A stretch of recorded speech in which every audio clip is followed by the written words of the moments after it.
आज से 7 बरस पीछे 10 बरस तक हमने तंत्र मंत्र जादू टोना के नाम पर समाज को धोखा देने का काम किया। कहते हैं परवाह ना करो, परवाह ना करो, चाहे सारा जमाना खिलाफ हो, चलो उस रास्ते पर जो सच्चा और साफ हो। हम किसी नौ लटपट, हम कहते हैं अकेले चलेंगे, लेकिन कायर लोगों के साथ नहीं चलेंगे, किसी कीमत पर नहीं चलेंगे। साथियों नमस्कार, आप देख रहे हैं नेशनल जनमंच, बलराम कुमार के साथ। सर आपका नेशनल जनमंच में स्वागत है। धन्यवाद। आपका नाम स्वर्गीय सियाराम महतो है, अपने नाम में स्वर्गीय शब्द क्यों लिखते हैं? देखिए, हम तो पहले हम भी समझते थे कि जो स्वर्ग मरने के बाद ही है जी। और बराबर ही सुनने को ये बात मिलता था। लेकिन जब हमको तर्क पर, जब तक हम तर्क की बात नहीं करेंगे, बहुत बड़ा डिग्री और बहुत बड़ा कुर्सी मिलने के बाद भी हम समझते हैं जी। वो लोग शिक्षित नहीं, वो साक्षर है। शिक्षित वो व्यक्ति है जो अंगूठा भले दबाता हो लेकिन तर्क से काम लेता है, शिक्षित वो है, उसी को हम विद्वान मानते हैं। तो हम ऐसे स्वर्ग नरक से बात करने वाले से हम पूछे भाई किसको किसको स्वर्ग भेज रहे हो? तो जो अच्छा कर्म करेगा उसको स्वर्ग, नहीं तो नरक लिखा हुआ है। कली बहुत अच्छी बात है, लेकिन हमने देखा और बराबर सुन रहे हैं कि एक नेक व्यक्ति मरते हैं तो उनमें स्वर्गीय लग गया तो कोई बात नहीं है, लेकिन एक अपराधी भी मरता है तो उसमें भी स्वर्गीय लगता है, तो नरक किसके लिए है? एक नेक व्यक्ति मारा गया जी। तो उनको स्वर्गीय लिखा गया, बहुत अच्छी बात। लेकिन मारने वाला भी, अपराधी भी मरता है तो उसमें भी स्वर्गीय लगता है, तो नरक किसके लिए है?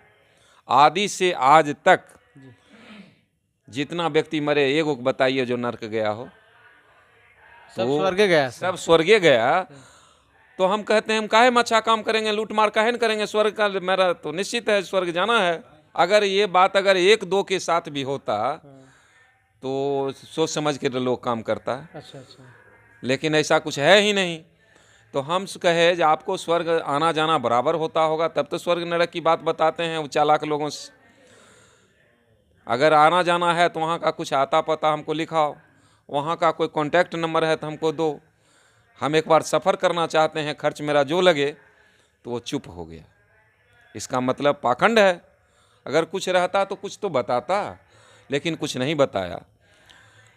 हमारे पिताजी मर गए तो कुछ लोग सलाह दिए मृत्यु प्रमाण पत्र इनका बनवा लीजिए। तो हम मृत्यु प्रमाण पत्र बनवाने गए तो उसमें हम लिखे नारकीय सरयुग महतो, फार्म भरे। तो पंचायत सचिव कहा कि जी ये फार्म छट जाएगा। अच्छा। तो हम कहे छट जाएगा तो हम समझ लेंगे। तू छाटा नहीं, जाकर के प्रखंड विकास पदाधिकारी मतलब बीडीओ को दिखाए। अच्छा। बीडीओ साहब कहे कौन ऐसा लोग हैं? तो हमसे बात किए, कहिए सर हम आदि से आज तक नेक व्यक्ति मरा वहीं गया, अपराधी भी वहीं गया, तो तिल रखने का स्वर्ग में जगह नहीं होगा। उस मारा मारी में वहाँ क्राइम भी होता होगा, वो काहे भेजेंगे वहाँ? और नर्क बिल्कुल खाली है। तो अपने पिताजी को हम नर्क में भेजने का काम किए और पूरे नर्क का मालिक हमारे पिताजी हैं। और हम धरती को सिद्ध किए, ये देखिए स्वर्ग नरक कहीं नहीं है, जन्म से पहले हमारा कोई इतिहास नहीं है और मरने के बाद इतिहास रहेगा, इसका भी कोई गारंटी नहीं है। कि बहुत लोग जन्म लेना, मरना और जीवन सुख से बीते, इसी के लालच में एक तीन करने में रह जाते हैं, उनका कोई इतिहास लिखा नहीं जाता है। जैसे जानवर भी जन्म लेता है मरता है, कोई इतिहास नहीं लिखा जाता। हम कहते हैं लंबी आयु के लिए मत जियो, इतिहास लिखने के लिए जियो, भले जिंदगी 1.5 दिन का क्यों नहीं हो। तो हमने बंधुओं से लोगों को बताए और सिद्ध किए, जे जन्म से कोई पहले कोई मुहूर्त नहीं, मरने के बाद भी कोई मरने का कोई मुहूर्त नहीं, और जिंदगी भर लोग मुहूर्त में चला जाता है, समय मुहूर्त देखने में और इसी में समय पास कर देता है। तो कुछ लोग कहे आप स्वर्गीय, कलिए देखिए स्वर्ग का मतलब होता है शांति। चाहे गरीब से गरीब परिवार क्यों नहीं हो, अगर परिवार में मिलकर रहते हैं तो वो घर स्वर्ग है। कलह है तो नरक है, चाहे आपके पास संपत्ति जो हो। इसलिए स्वर्ग कहीं है नहीं, है तो जिंदा में है, मरने के बाद ही पाखंडवाद है। यहाँ कहीं स्वर्ग नाम का कोई चीज़ नहीं है। इसलिए हम जीते जी, आज मेरा लगभग 6 बरस पार कर गया हम स्वर्ग हुए हुए, और पूरे देश में हमको स्वर्गीय के नाम से जानते हैं। और जो ये उत्तर प्रदेश के पूर्व राज्यपाल हमारा कार्यक्रम जब देखे अच्छा, तो वो अपने नाम में भी स्वर्गीय माता प्रसाद लिखने का काम कर रहे हैं। उत्तर प्रदेश का जो राज्यपाल है उन्होंने, पूर्व राज्यपाल जी जी, वो भी अपने नाम पर और लेख भी लिखे, तो उसमें भी हमको दर्शाए हैं। अच्छा, और आम लोग तो हम समझते हैं बहुत जगह से मैसेज मिलता है जो हम भी स्वर्गीय लिखते हैं।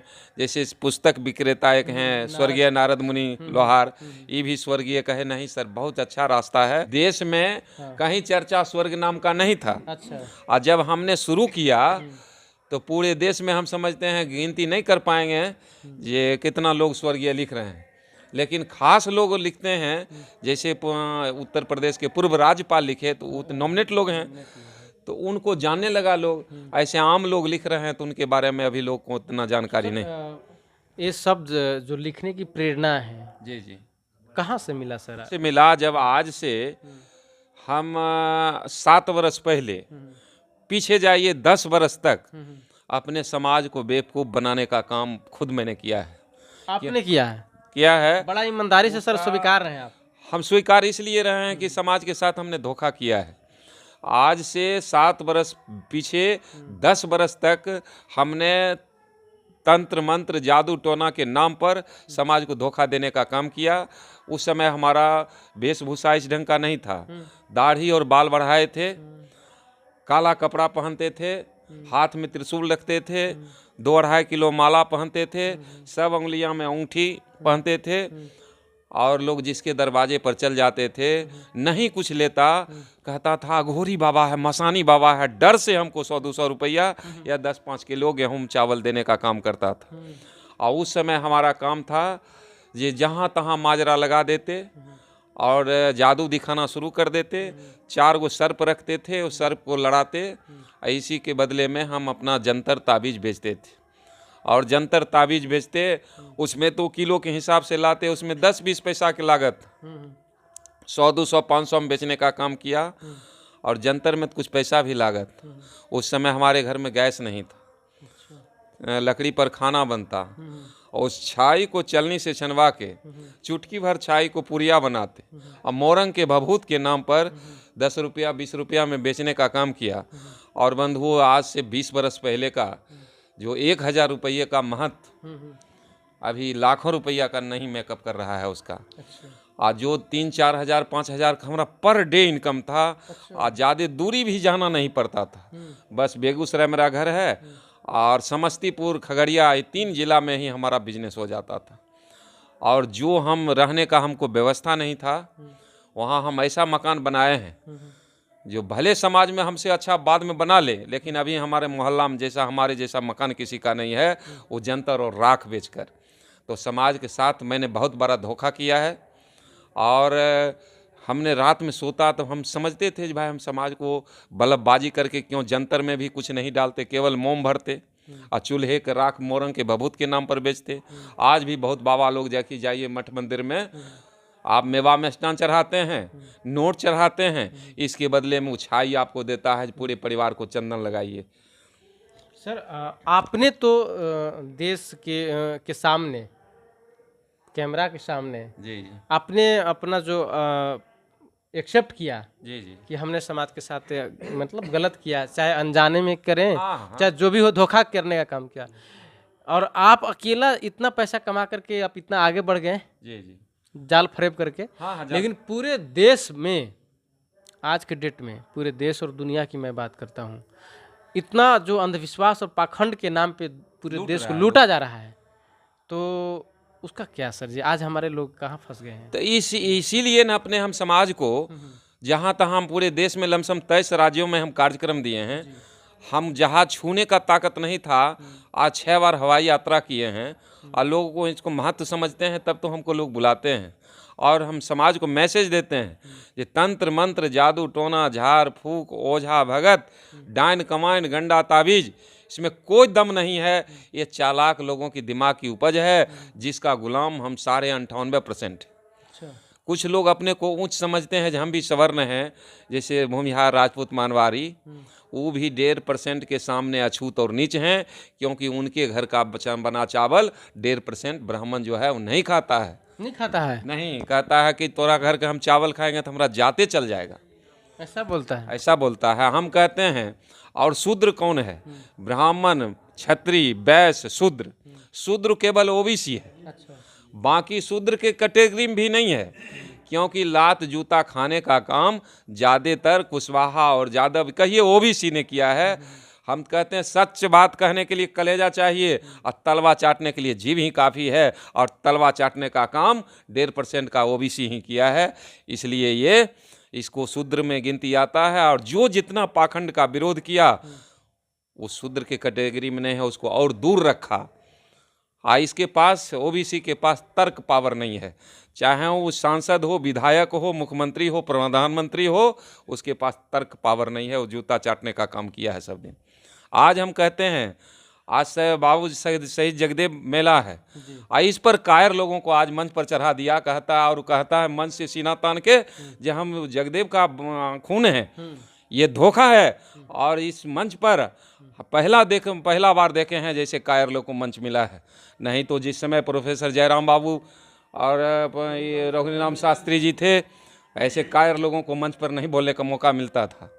लेकिन आज हम समझते हैं कि वो शेर पुरुष, विद्वान महापुरुष की संख्या घट गया है, जो कायर लोग मंच पर जाकर अपना हवा पानी देते हैं। जब हम नया पार्टी तैयार कर लिए हैं, कितना बड़ा धोखा है।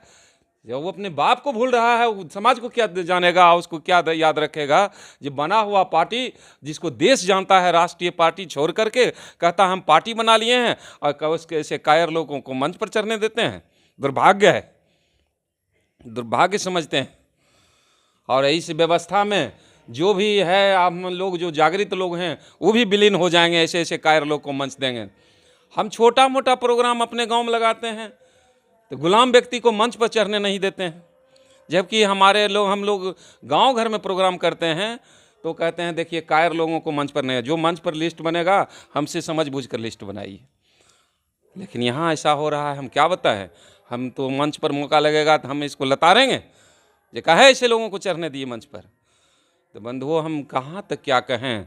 हम तो रख लीजिए अपने दम भर कहते हैं, परवाह ना करो, चाहे सारा जमाना खिलाफ हो, चलो उस रास्ते पर जो सच्चा और साफ हो। हम किसी नौ लटपट, हम कहते हैं अकेले चलेंगे, लेकिन कायर लोगों के साथ नहीं चलेंगे, किसी कीमत पर नहीं चलेंगे। नहीं सिखा है मेरे दिल ने संकट में धैर्य खोना, आग में जो जलकर निखरे वही है सच्चा सोना।